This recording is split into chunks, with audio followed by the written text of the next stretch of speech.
अरे रागिनी, ओ रागिनी, जल्दी से एक पराठा लेके आ जा।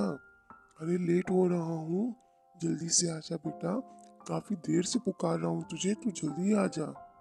ये लीजिए पिताजी, पराठा मैं लेके आ गई हूँ। आप खा लें, बहुत ही मज़ेदार बना हुआ है। आप खा लें और उसके बाद आप काम पे चले जाएं। सॉरी बाबा, थोड़ा सा लेट हो गई हूँ मैं। अरे रागिनी बेटा, मेरे को तो ये बात समझ में नहीं आ रही है। तेरी माँ को तो चल बसे हुए काफी अरसा हो गया है। तू इतने अच्छे अच्छे खाने कैसे बना लेती है? बहुत ही मजे का बनाया है एक पराठा। बाबूजी, जो पड़ोस वाली काकी है उसने सारा खाना बनाना सिखाया है। उसी ने मुझे बताया है कि खाना किस तरह बनाते हैं। बस इस वजह से सीख लिया है। रामू जो है ये सारी बातें सुन के उसके बाद अपने काम के लिए निकल जाता है, मेहनत मजदूरी करने के लिए। वक्त का किसको भरोसा होता है कि अचानक से जो रामू होता है वो मेहनत करता करता करता बहुत सारी लकड़ियां लेके जा रहा होता है और रास्ते में ऐसा हादसा होता है कि जितनी लकड़ियां होती हैं वो रामू के ऊपर गिर जाती हैं और रागिनी की जिंदगी में फिर से पिता का भी साया छिन जाता है। रामू की मौत हो जाती है। ये खबर सुन के रागिनी का तो जैसे बुरा हाल हो जाता है। अब रागिनी रो रो के उस बिल्कुल पागल हो रही होती है।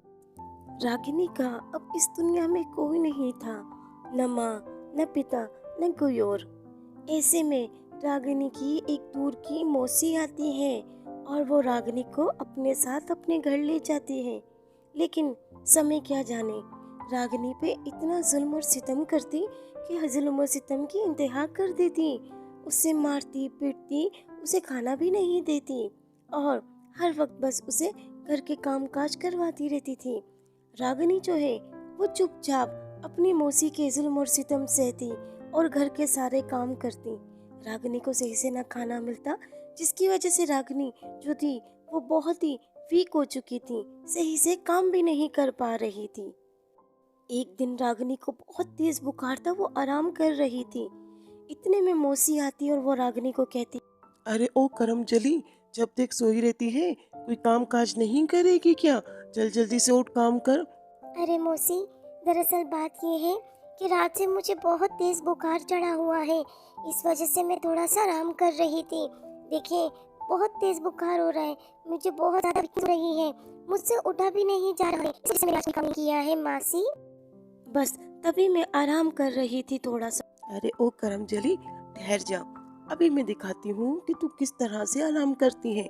जब पड़ेंगे ना डंडे और दो लाते तो तेरा सारा बुखार उतर जाएगा और ये जो तू ड्रामा कर रही है ना ये भी उतर जाएगा सबका सब। रागिनी रागिनी तो जैसे डंडे की बात सुन के बिल्कुल मौसी के घर से ऐसे भागी कि दोबारा पीछे नजर ही नहीं आई। भाग भाग के तो उसका बुरा हाल ही हो गया था। भागते भागते वो घर से बाहर निकल गई और अचानक से ऐसा होता है कि रागिनी जो होती है वो बेहोश हो जाती है, क्योंकि उसने खाना सही से नहीं खाया होता है कई दिनों से। उसको इतनी कमजोरी होती है कि उसे पता ही नहीं होता, वो बेहोश हो जाती है। इतने में एक राहगीर आता है और वो रागिनी के पास बैठ जाता है, क्योंकि रागिनी बेहोश हुई हुई होती है। वो रागिनी को उठा के अपने घर ले जाता है और अपनी पत्नी से कहता है, अरे भाग्यवान, देखो, यहाँ पे मैं एक लड़की लेके आया हूँ। वो रास्ते में बेहोश पड़ी हुई थी। देखो कितनी खूबसूरत है ये लड़की, और पता नहीं क्या हो गया है इसे। ये बेहोश थी, इसलिए मैं इसे अपने घर ही ले आया हूँ। अरे सब्र कीजिए, इसे होश आने दीजिए, पता चलेगा ये कौन है, कहाँ से आई है। ऐसा ना हो कि कोई पुलिस केस हो। सब्र कीजिए पहले। इतने में रागिनी उठती है और शामू रागिनी से कहता है, अरे बेटी, तुम कौन हो? कहाँ से आई हो? तुम फुटपाथ पे, रोड पे बेहोश पड़ी हुई थी, इसलिए मैं तुम्हें अपने घर ले आया हूँ। अब बताओ कौन हो तुम? अरे काका, मेरा इस दुनिया में कोई भी नहीं है, न माँ है न पिता है। मैं बिल्कुल अनाथ हूँ। एक मौसी जी के पास थी, वो मुझ पे इतना जुल्म कर रही थी, इसलिए मैं वहाँ से भाग कर आ गई। अरे ये तो बहुत दुख की बात है बेटा। बेटा, हम लोग भी बहुत गरीब हैं, तेरा इस दुनिया में कोई नहीं है, लेकिन समझ नहीं आ रही है हम तुझे इस घर में रखें या ना रखें। क्योंकि हमारा भी एक वक्त का पूरा होता है और दूसरे वक्त का हम इंतज़ार करते हैं। हम क्या करें, लेकिन फिर भी भगवान हमें भी दे रहा है, तुम्हें भी देगा। हम तुम्हें यहीं पे रखते हैं, ठीक है, तुम चिंता मत करो। रागिनी खूब मज़े मज़े के खाने दोनों को खिलाती और मज़े से बस खाने पे खाना ही देती, और दोनों खा के बहुत ज़्यादा खुश होते हैं और रागिनी से कहते हैं कि अरे बेटा, तुमने इतना अच्छा खाना बनाना कहाँ से सीखा है? बहुत ही मजेदार खाना है। बहुत। हाँ काका, खाना तो मैंने बनाना सीखा है अपनी पड़ोस वाली से। काका एक काम क्यों नहीं करते हैं, आप ना बाहर सेल करें, मैं आलू की टिक्की बना के देती हूँ, आप बाहर सेल करें, क्या इरादा है? ये सारे इरादे सुन के तो काका काकी तो बस यही कहते हैं कि हाँ, इरादा तो बहुत नेक है, चलो क्यों ना आगाज करते हैं। रागनी आलू की टिक्की बना के काका काकी को देती है।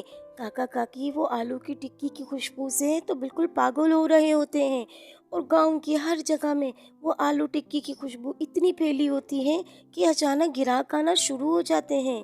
और काका काकी ये चीज़ देख के तो बहुत ज़्यादा खुश होते हैं कि ग्राहक खुद से आना शुरू हो गए हैं। इतने में एक ग्राहक कहता है, अरे काका, आलू टिक्की की खुशबू बहुत अच्छी आ रही है। जरा एक प्लेट लगा दीजिए। दूर दूर तक खुशबू फैल रही है और मैंने बहुत नाम सुना है आपकी टिक्की का। काका काकी आलू की टिक्की तो उन्हें दे देते हैं और बहुत खुश होते। दिन ब दिन आए दिन पैसा ही पैसा आ रहा था। ये बिजनेस तो इतना चल गया कि बस बहुत ज़्यादा खुशियाँ ही खुशियाँ थीं, और खुशी इस कदर थी कि शामू कहता है रागिनी, अरे रागिनी बेटा, तुम तो इस घर की लक्ष्मी हो, लक्ष्मी। अरे देखो तो सही, तुम्हारा ये आलू टिक्की कितने मजेदार थी कि हमारे पूरे गांव में फैल गई इसकी खुशबू और हर कोई लेने के लिए आता है। देखो इतना पैसा आ गया है कि हमने एक नया घर ले लिया है।